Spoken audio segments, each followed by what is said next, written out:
I have the record and the reputation of being right.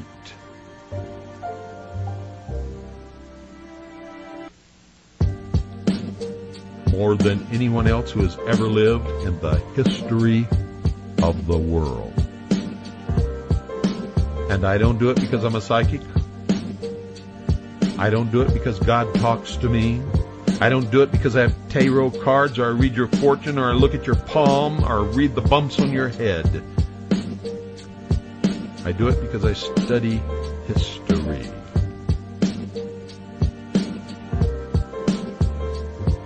I research everything that happens. I have seen the same thing happen to people who have done these kinds of things throughout the history of the human race. Many of them are described in the Bible. Read it. You might learn something. You might also be deceived. If you want to be a Christian, read the words of Christ. Don't listen to your pastor, your preacher, your bishop, your church. Read the words of Christ and follow them. If you want to be a Muslim, read the writings of the Quran and follow them. If you want to be a Jew, read the book of the Torah and stop listening to the rabbis. Get my drift? If you want to be a follower of Buddha, follow the way of life that he taught. Do not try to make him a god. I come to you with a heavy heart. For another one, actually two of my predictions. One has come true, one is about to come true. The one that has come true involved the loss of life and the injury of over 500 people. And of course, I'm talking about the bombing of the World Trade Center in New York City. As far back as 1989 and ever since, I've been predicting major terrorist attacks upon the United States. The primary number one target, New York City. I've said it so many times, and so many people attending my lectures, listening to my broadcast, and who have read my book are familiar with it. I never enjoy being right when it involves the loss of life and human injury. Nevertheless, it is another chalk mark on the board, and I remain the most accurate predictor of future world events in the history of the world. The one that is about to come true and has not yet is the prediction that I made that the United States would send troops to Yugoslavia.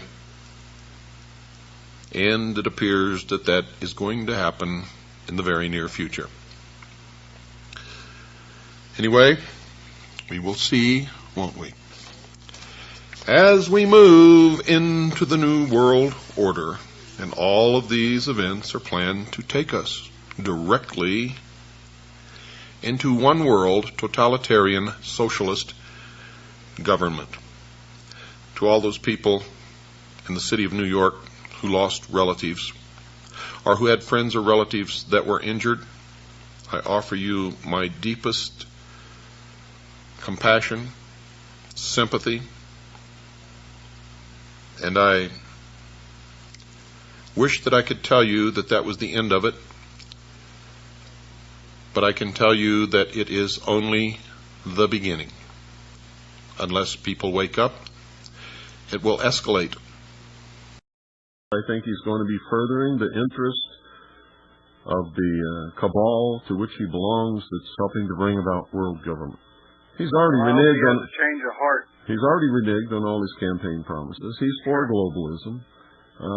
He's for breaking down the borders between the United States and Mexico and the United States and Canada. And there's only one goal for that, and that's to cement Region 1 of the New World Order. Yes. That's to do it.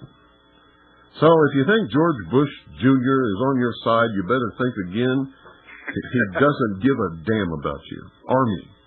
Yeah. He has a goal, an agenda. And he's going to further that goal. And remember when he was elected, I told you that there will be war in the Middle East. Major war. Didn't I? Yes. Was I right again? Yes. Yep. And I also told you that that terrorist event was going to happen, didn't I? Yes. Yep. Was I right again? Yes. Yep. And I'm telling you right now, if we don't get a handle on this and stop all this crap, an atomic weapon will be detonated in one of our major cities, and I will be right again. I'm aware that there's still some who would question or even justify the offense of 9/11. But let us be clear. Al-Qaeda killed nearly 3,000 people on that day. The victims were innocent men, women, and children from America and many other nations who had done nothing to harm anybody. And yet Al-Qaeda chose to ruthlessly murder these people, claimed credit for the attack, and even now states their determination to kill on a massive scale. They have affiliates in many countries and are trying to expand their reach. These are not opinions to be debated. These are facts to be dealt with. These are not opinions to be debated. These are facts to be dealt with. Let us never tolerate outrageous conspiracy theories concerning the attacks of September the 11th. Malicious lies that attempt to shift the blame away from the terrorists themselves, away from the guilty. You see, our purpose is to bring out facts and principles which have a bearing upon coming events. For those of you who may not realize it, this is not a religious show. This is not a religious show.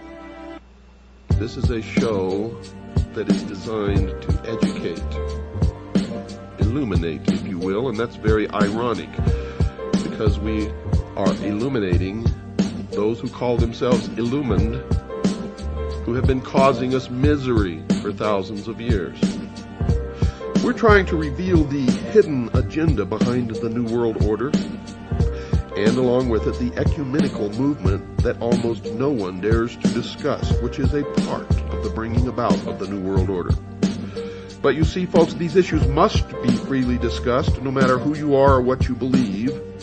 For those who know history know that history repeats, and those who ignore the lessons of history are doomed to repeat the history. As Winston Churchill once observed, folks, the farther backward you can look, the farther forward you can see. And that is really the secret why my predictions have been so accurate that at this moment I am the most successful and accurate prophet on the face of this earth. But I'm not really a prophet, I'm a messenger. And they're not prophecy that I give you, they're predictions based upon actual study, research of history and of the plan of those who call themselves the guardians of the secrets of the ages, the practicers of that religion called Mystery Babylon. And it is real, and it doesn't matter if you believe in any of this or not. If the practitioners believe it, it will affect you, especially if they hold powerful positions in the world, and I can assure you that they do. So this is not a religious program, folks. It just happens to be true that the New World Order is founded upon the religious history of the past. And it is all about religion, as you will soon see.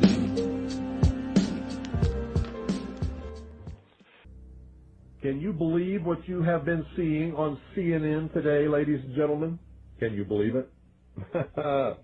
Supposedly, a CNN reporter found Osama bin Laden, took a television camera crew with him, went into Osama bin Laden's hideout, interviewed him and his top leadership, his top lieutenants and colonels and generals in their hideout.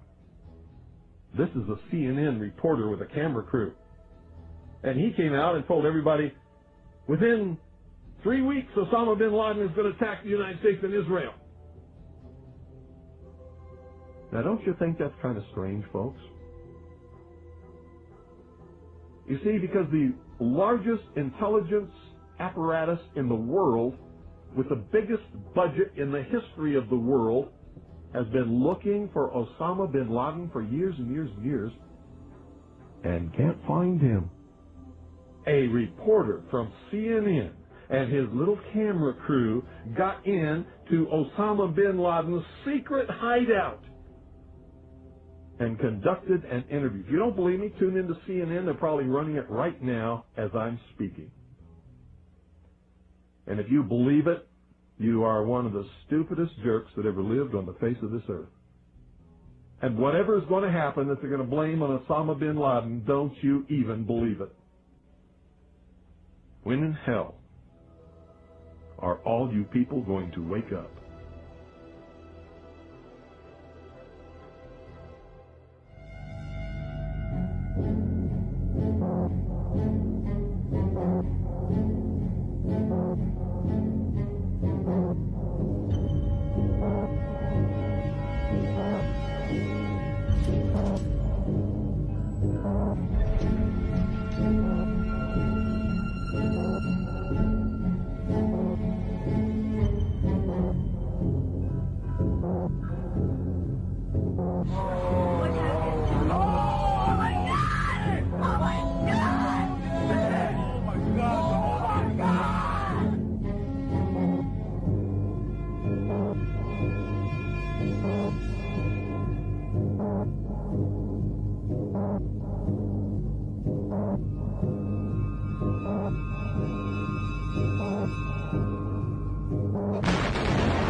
An examination of the building's steel beams and columns could have shown whether explosives had been used to slice them, but virtually all of the steel was removed before it could be properly investigated, then put on ships to Asia to be melted down. It's important for us to not reveal how we collect information. That's what the enemy wants. And you have no evidence that the government's behind 9/11, and I frankly think it's an awful thing to allege, considering it's not true, and you haven't proved that it is. It's totally implausible. Like, we would report that if that were true. Because these guys own our government. They print our money, and they own not only the government, but they own you. You are their property. So, in other words, these guys print the money, they run the country, and they own you, and they own everything around it. And so they make the laws, and that's why they can decide who can kill who, and who can get away with who, and who can get away with whatever, because they make the laws and they decide, all right?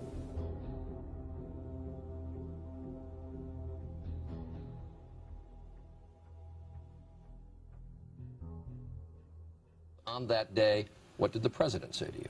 The president, in a very intimidating way, left us, me and my staff, with the clear indication that he wanted us to come back with the word that there was an Iraqi hand behind 9/11, because they had been planning to do something about Iraq from before the time they came into office. Did he ask about any other nations other than Iraq?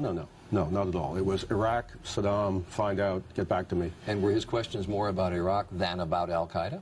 Absolutely, absolutely. He didn't ask me about al-Qaeda. And we said, but Iraq had nothing to do with this. And that didn't seem to make much difference.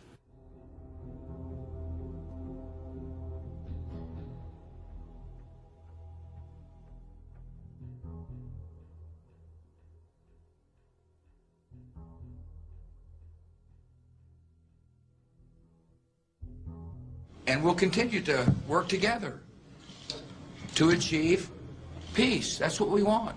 Freedom and peace. Look at the Council on Foreign Relations. Many members, in fact, the majority, never serve on the executive committees. They never go through any initiation of any kind. They are, in fact, the power base, and are used to gain a consensus of opinion. The majority are not really members, but are made to feel as if they are. In reality, they are being used and are unwilling or unable to understand. They may have been or may be members of the Christian or Jewish religion, but that is only to further their own ends. They are and always have been Luciferian and internationalist. They give allegiance to no particular nation, although they have used, on occasion, nationalism to further their causes. Their only concern is to gain greater economic and political power. The ultimate objective of the leaders of both groups is identical. They are determined to win for themselves undisputed control of the wealth, natural resources, and manpower of the entire planet. They intend to turn the world into their conception of a Luciferian totalitarian socialist state. In the process, they will eliminate all Christians, Jews, and atheists. You have just learned one, but only one, of the great mystery. The people who are running this country from behind the scenes do not care a thing about Americans or bloodshed anywhere. I think we're going to awaken one day to find out that we've all been too relaxed and entertained and watching television and being entertained with all the cares of life, never realizing what is going on in this country.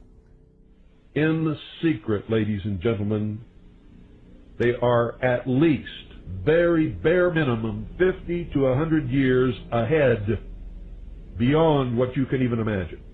I want to thank you very much for coming on the program. Thank you for having me. You're a big guy. Well, you ought to see my father.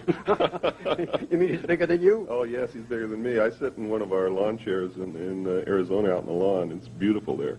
And he came to visit, sat in the same chair, and it collapsed. Oh, my God.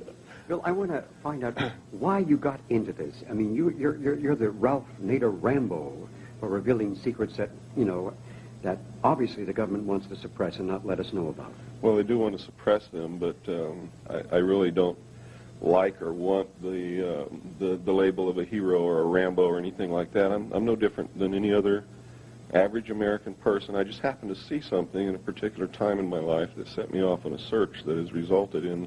What was that? Well, it was in 1966 when I was with the Navy. One of the things that I saw was a UFO, what they call a UFO. Of course, this wasn't unidentified. This was a craft. And it was approximately the size of a Midway-class aircraft carrier. Came up out of the ocean while I was the port lookout on a submarine between Pearl Harbor and the Portland-Seattle area. Tumbled on its axis and went up into the clouds. It was metallic. It was a machine. There was no doubt about it. It was witnessed by myself, the captain, the officer of the deck, the starboard lookout, the chief quartermaster, Chief Quintero, who took photographs of it. And we were told that it was classified and that we were not to discuss it, not even amongst ourselves. And, you know, all my life I had never believed in these things, although I had heard many stories about them. But that was probably the most significant, eye-opening, mind-opening event that's ever happened to me in my life. And later I was attached to Naval Security and Intelligence, and while I was on the intelligence briefing team for the Commander-in-Chief of the Pacific Fleet, I saw top-secret documents that came across my desk in the process of preparing briefings on incidents involving naval ships, naval personnel, or naval stations, and UFOs that it flatly stated that UFOs are real. They're machines. They're piloted by extraterrestrial beings. Another intelligences, in other words. Right, other intelligences, and that they're interacting with the United States government secretly. And it's really wrong to say the United States government because it's really a secret organization that was created under a governing body called Majesty 12, sometimes called Majority 12, nicknamed MJ-12. Okay, this is nothing to do with the secret government, is it? This is another branch. No, this has something to do with the secret government because through this organization, the secret government actually controls the executive branch of the United States of America. Okay, now, Bill, well, thanks for agreeing to the interview. First of all, a little bit about your background. You had extensive military service for many years prior to 1970, where a certain aspect of that military service kicked upstairs, so you were able to see certain things that you were not able to see beforehand. Would you tell us a little bit about that? It actually started much longer in my past than that. I was reared in a military family. My father's an Air Force colonel. He's retired now. He was a command pilot. And as a child, I remember sitting around I remember the pilots at our house sitting around the kitchen table talking about their exploits in the cockpit and what they had seen in the skies. And some of that talk involved UFOs and what some of them called Foo Fighters.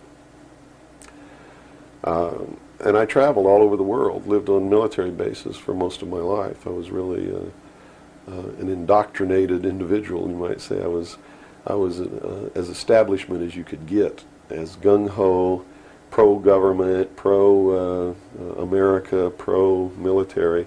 And that's why I went into the military, because that had been so much of my life.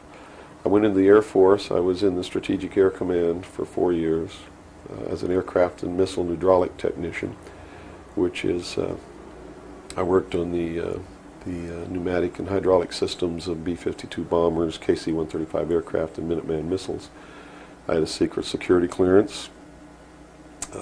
That's where I saw my first atomic bomb. I mean, we worked around on these planes, especially the ones on the alert pad, were always loaded, ready to go drop these bombs at a moment's notice. But while I was in the Air Force, I met sergeants, men who were older than me, and had been in the Air Force for quite a while, told me that they had participated in projects that had recovered crashed extraterrestrial craft, what you call UFOs. And they never told these stories unless they had quite a bit to drink. So I never really believed it. I thought, well, these guys are running a scam on me, you know, even though I'd heard about these things when I was a kid. I just still didn't believe in them. They're just so far out in left field, it's not something that you really give any serious thought to until something personal happens, which came later. While I left the Air Force, I went into the Navy, which is really where I wanted to be in the first place. I'd always had this tremendous feeling and connection with the ocean. I was an excellent swimmer, but I had a problem as a child. I had chronic motion sickness. If I got in a car and we went on a long trip, I got deathly ill, and same with boats or anything. I couldn't ride on the things at the carnival that went around and round because it just made me tremendously ill. But I decided after I had gone through the Air Force experience that sick or not, you know, I was going to go in the Navy because that's really what I had wanted to do. So I did. Volunteered for submarine duty and was assigned to the USS Tyru, SS-416, which was a diesel-electric boat, World War II type, that had been reconfigured. When I went on board the boat, it was in the dry dock at Pearl Harbor Naval Shipyard and had literally been cut in half. They put in a 12-foot sonar section and then 3 domes on the deck for triangulating targets using sonar. And this was really one of the most up-to-date electronically submarines that we had. Wasn't a nuclear submarine, but as far as the ability to approach, get close to a target and destroy it, it had a better capacity to do that than any other boat that we had. While we were on a transit from the Portland-Seattle area on the surface, I actually saw, I was the port lookout, and I saw the most incredible thing that I think I've ever seen in my life. And it had such a profound effect upon my view of the universe and the world that we live in that I wish everybody could experience this.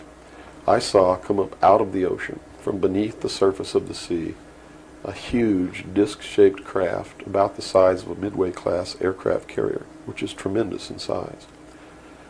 Even though that's one of our smallest carriers, there was then, it's still a huge, tremendously big object. Came up out of the ocean and rose into the air and tumbled on its axis and went up into the clouds, and I was awestruck, dumbstruck. And I mean, dumbstruck, literally, I could not utter a sound. And my first impulse was to tell the officer of the deck that I'd seen a flying saucer, and then luckily for me I couldn't talk because on second thought that's not what I really wanted to say, because I didn't want to be the only Looney Tunes character on a submarine with a tight-knit crew that you had to live in close quarters with, because that's a hell of a way to live. So I told the officer of the deck that I'd seen something about 15 degrees off the port bow at a relative distance of about 2.5 nautical miles. And he began to look in that area. And the starboard lookout had heard me tell him this, and he began to look over there. And while we were all three watching, either the same craft or another one exactly like it came down out of the clouds, tumbled again on its, why it did this maneuver, I don't know, but every single time it did it. It's like it came down in this attitude, and then it flipped over, and then entered the water. And the water just appeared to open up in front of it. It's just like the account in the Bible about the parting of the Red Sea. That's exactly what happened. The sea actually parted, and this thing went into the water, and then it closed up behind it. And this big spray went up into the air. But it wasn't a spray from the craft hitting the water. It was a spray from the water coming back in to fill up this hole that had been created. And again, you know, I'm thinking, this is incredible. What are we looking at here? And it was metal. It was a machine, and it wasn't glowing or anything like that. It didn't have any lights on it that we could see. But it was obviously metal, and it was obviously a machine. And although I can't tell you that there was anyone inside of it, I believe that there was. And it did something that, as far as I knew, was absolutely impossible. I'd been in the Air Force. I'd worked on the state-of-the-art of our aviation capabilities, and here I was on the deck of a submarine in the conning tower, and I knew what we had to be able to have to go underwater, and I knew that the two were incompatible. Here's something that came from under the water and flew in the air and performed maneuvers, and then came back down and interfaced with the water at tremendous speed and remained intact, which realistically it never touched the water. The water sort of magically opened up in front of it, but something had to interface with that water. Anything that we had that interfaced with the water in that manner would have been disintegrated. It's like hitting a brick wall. So I was looking at a technology that, as far as our laws of physics and what we knew at that time, didn't exist. This was in 1966. Ensign Ball was as shocked as I was. He called the captain to the bridge, who came up with the chief quartermaster, who brought a camera. And we all stood there and watched this occur over and over again for about 10 minutes. And I still, to this day, don't know if it was the same craft or a whole bunch of different craft going in and out of the water. But it seemed like that there was a hell of a lot of traffic on that freeway right there. And we were watching it as we went by. We never changed course. We never lowered or increased our speed. We made no attempt to communicate or signal. We made no attempt to get closer. And eventually, it just stopped. We were told not to discuss it with anyone, not even amongst ourselves, which was incredible. I never had been told anything like that in my life. You know, you can't talk about something. And to be told that we couldn't even talk about it amongst ourselves was even more extraordinary, I thought. But we didn't. We didn't talk about it. When we got to Pearl Harbor, all the time the chief quartermaster was taking pictures of this. So I know photographs were made. What happened to those photographs, I have no idea. But when we reached Pearl Harbor, we were not allowed to go ashore to go on liberty, even though we didn't have the duty. And about 2 hours after we berthed at the submarine base, a commander from the Office of Naval Intelligence came on board and debriefed each one of us individually in the captain's stateroom. And the ultimate outcome of the debriefing was that we didn't see anything, we didn't hear anything, and we had to read rules and regulations that told us that if we ever talked about what it was that we didn't see, that we could be imprisoned, we could be fined $10,000, we could lose all pay and allowances due or ever to become due. And I learned at that moment that the United States Navy didn't want anybody to know about what we saw, and that severe consequences could come down around the neck of anybody who did. And that was when I understood fully that, yeah, there's a real cover-up. These things do exist, number one, and at least the United States Navy doesn't want anybody to know about it. And there's stiff penalties for anybody who bucks that. Mm-hmm. Moving forward a few years from, what, 1966, I believe, you gained a special security clearance that revealed to you certain documents, or were revealed to you, or that you saw, relating to this very cover-up. To this and many other things. I was eventually trained by Naval Security and Intelligence, and I was given a secondary NEC, which is Naval Enlisted Code, which was 9545, which is Internal Security Specialist. And an internal security specialist is someone who protects classified information and protects areas, so to speak. And I had a specialty, which I was trained in, which was Pacific Area Intelligence Briefings. And I was eventually assigned to the Commander-in-Chief of the United States Pacific Fleet, who was Admiral Bernard Clary at that time, and served as a member of his intelligence briefing team. And basically all that means, we really had a wonderful job. You come in about 4 o'clock in the morning and you go through all the message traffic and everything. And what you do is what we did was we prepared an updated briefing on everything that was happening in his half of the world, which he commanded the naval forces and marine forces, as a matter of fact. And put all this together in a briefing where we would update him on ongoing operations, brief him about operations that were scheduled to begin, political situations, deployment of Soviet forces, naval forces, everything. And after the briefing was finished, between 8 and 10 o'clock in the morning, then we were done. We were finished. So it was what you call fat cat duty or gedunk duty in the Navy. It's got all different kinds of names. It's just really a wonderful job. Now, to be able to function in this job, I had to have a security clearance, which gave me access to the information that I had the need to know to help prepare these briefings. And when I first was assigned to the command, I was attached to the OPSTAT office under Lieutenant Commander Mercado, which was operational status reporting, and while I waited for my security clearance. And it took 6 months to get it. What I eventually ended up with was a top secret Q clearance with an SCI attachment, which means sensitive compartmentalized information, and there were no blocks. In other words, there was nothing confining me to only certain compartmentalized information. I had access to whatever the Admiral and his staff had access to, because we had to prepare briefings and brief these people on all of these things. And I'm sure that at first I was tested and wasn't shown a whole lot, but eventually when they began to have confidence in me, I began to see things coming across my desk that were just absolutely incredible.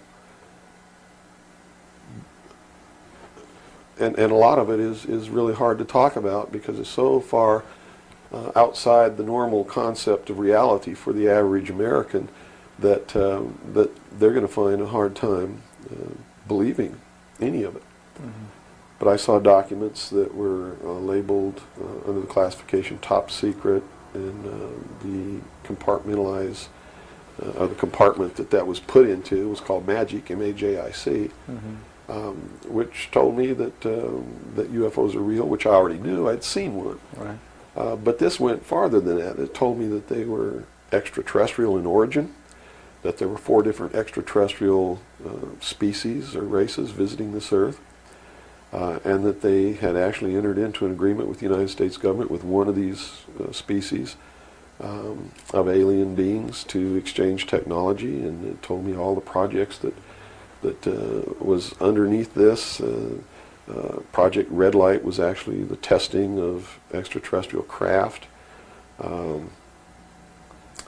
Project Plato was a diplomatic project. Pounce was the recovery of technology. Pluto was the application of that technology to our own secret space program, not the public space program. There are two different space programs. One is what the public gets to see, which is overseen by NASA, and the other one is a secret space program that nobody gets to see, which is really overseen by the Navy Department under specialized, compartmentalized black projects, and what these people are doing in secret is just absolutely incredible. I also saw documents under an operation called Operation Majority, which outlined the plans to bring together a one-world government, and also included extraterrestrial information within that. Project Grudge, which was the second project. First was Sign, and then Project Grudge, which contained all of the extraterrestrial information up to a certain point. I forget the year cutoff. And then it was contained after that in another project called Project Aquarius, which was the accumulation of the whole history of alien interaction on planet Earth. But I have to say at this point that I don't know if those documents were really telling the truth or not. They could have been showing me these things so that eventually I would go out and talk about this. And maybe that'll become clear to you later why they may have done that. It could be real. So, but at this point, from a personal standpoint, what was it that, based on your experience in '66, and they said, absolutely do not reveal this to anybody, and here we are a few years later, and you're seeing documents that prove that what you saw was real. What was the one factor or a number of factors that led you to the decision to say, I've got to get this out, I've got to tell people about this? I saw contingency plans called Majestic. And these contingency plans were to, first place, a contingency is a plan that can be implemented if certain things occur. And the certain things that would have tripped this contingency plan are, number one, the public sector is getting too close to the truth, so they have to implement this to get them steered off the track. Or number two, we don't want to tell the public the truth about the alien presence, but there's so much alien activity occurring that the public is on the verge of finding out anyway. Let's tell them this story so that it doesn't cause consequences that we don't want. And that plan was called Majestic. I was in a bookstore one time. I'd never seen UFO magazine. Didn't even know it existed. In fact, I didn't even know that there was a UFO culture in the world of people who study UFOs or worship UFOs or have little UFO meetings. I had no idea that that was occurring. I was in a bookstore one time, and I was looking at the magazine rack. I'm an avid reader, and I'm always in bookstores. And this one day, I saw a magazine just popped right out at me, at UFO. And I picked it up, and I looked inside, and here is Majestic, all right there. And even the people who had been named to implement the plan were the ones who were actually implementing it. William Moore, Stanton Friedman. I'd never heard of Jamie Chandoray, but he was named, and they had brought out a supposed genuine document called the Eisenhower Briefing document, which in reality is a fraudulent document. It's a fake, and it was created to implement the plan Majestic, to either indoctrinate the public on what the government wants the public to perceive as happening, or to steer researchers away from the truth, or both. So this wasn't revealing the plan of Majestic, but it was actually implementing the plan. Implementing the plan against the public. It was a psychological operation against the public. So this is what you saw. Right.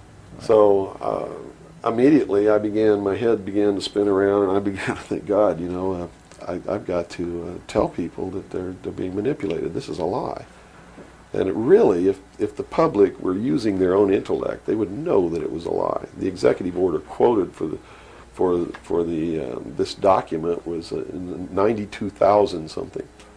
I believe it was 92447, which is 92,447. And it was supposedly written by Truman.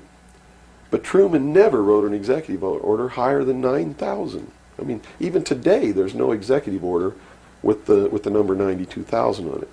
They've been consecutive since the beginning. So it was clearly fraudulent. So it's clearly fraudulent, but the public doesn't catch on to this. And here you got Stanton Friedman, one of the guys who implemented the contingency plan, Majestic, running around the country telling everybody it's not an executive order, it's a date, September 24th, 1947, which it very well could be a date. But it's listed in that document as being an executive order of the President of the United States, Harry Truman. And because of that, it's fake. And many other things. But specifically, that is the most glaring proof of fraudulent intent in the document. There are many other things in the document that also prove it's a forgery. But here they are. They're running this contingency plan, and here I am. I know all about it, and here's the public out there biting it. They even ran that thing in the New York Times, like a 2 or 3 page spread showing all the documents. So it had tremendous credibility lent to it by that action. And so I decided that I had to tell the public and get people on the right track, which is, the right track is don't believe anybody. Don't believe me. Don't believe George Bush. Don't believe anyone. You got to go out and you got to get proof in your hand before you can believe anything. And to do otherwise today is the biggest mistake that anyone can ever make. You begin believing people, putting your trust in them, that they're telling you the truth. I guarantee you're going to take a ride on a roller coaster you don't want to be on. Bill Hicks used to finish his shows with this. Life's like a ride in an amusement park. And when you go on it, you think it's real, because that's how powerful our minds are. And the ride goes up and down and round and round. It has thrills and chills, and it's very brightly colored. And it's very loud, and it's fun for a while. Some have been on the ride for a long time, and they begin to question, is this real, or is this just a ride? And other people have remembered, and they come back to us, and they say, hey, don't worry, don't be afraid ever, because this is just a ride. And we kill those people. Shut him up. I've got a lot invested in this ride. Shut him up. Look at my furrows of worry. Look at my big bank account and my family. This has to be real. It's just a ride. But we'll kill those good guys who try and tell us that. You ever notice that? And let the demons run amok? But it doesn't matter, because it's just a ride, and we can change it anytime we want. It's only a choice. No effort, no work, no job, no savings of money. Just a choice right now between fear and love.